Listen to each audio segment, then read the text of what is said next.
La belle histoire de ce 12-13, on va prendre des nouvelles des ruches installées en ville depuis quelques années. À Toulouse, une centaine ont fleuri sur les toits des immeubles ou dans les espaces verts et tout le monde semble être gagnant. Pierre Nicolas et Eric Korevitz. Nous sommes dans le bureau du directeur de Veolia Propreté à Toulouse. Veolia, 180 000 salariés dans le monde, numéro 1 en France des services de l'eau. Les locaux sont en pleine zone industrielle et pourtant, devant les fenêtres, 3 ruches. Le patron débourse 4 000 € par an pour en bénéficier. Il ne l'a jamais regretté. Dès que les beaux jours sont là, ou pour rafraîchir le bureau, c'est assez naturellement que voilà, j'ouvre le battant de la fenêtre. Et elle ne rentre pas? Et elle ne rentre pas, hein, tout simplement parce que les ruches ont été positionnées avec la planche d'envol qui part direction opposée. Et une abeille qui ne rencontre pas d'obstacle, c'est une abeille qui ne pique pas. Cette histoire, c'est un peu le monde à l'envers, car les abeilles meurent à la campagne, victimes des pesticides. En revanche, elles prospèrent en ville. C'est une Toulousaine qui a eu l'idée il y a 4 ans de jeter une passerelle entre les entreprises et les apiculteurs. Il lui a fallu à ses débuts vaincre quelques réticences, mais ce n'est qu'un souvenir.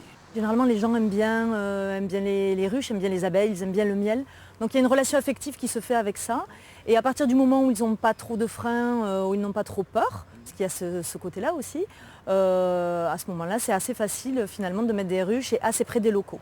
Alors c'est la collecte de miel qui a eu lieu tous les ans. Et donc après la récolte, on a droit à des petits pots de miel par salarié, et pour les clients bien sûr, qui viennent éventuellement.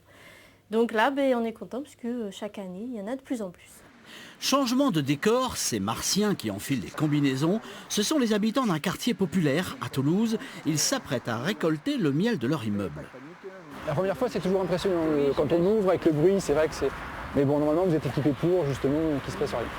Et c'est une expédition 4 étages à monter. Il y a là-haut 50 000 abeilles, du miel à foison et aussi quelques visiteurs indésirables et plus fréquents en ville qu'à la campagne.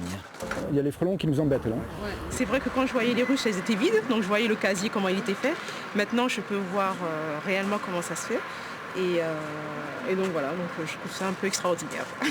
Et puis elles ont l'air de bien se plaire ici en ville. Oui. Ouais. Et j'ai pu goûter déjà, donc je sais que c'est un bon miel.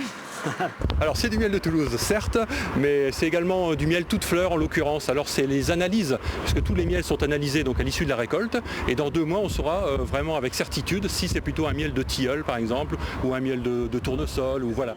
Ou encore de lavande ou aussi de violette. On peut rêver à 3 mois de la conférence des Nations Unies sur les changements climatiques à Paris. Ces abeilles dans nos villes sont comme des sentinelles qui veillent à notre santé.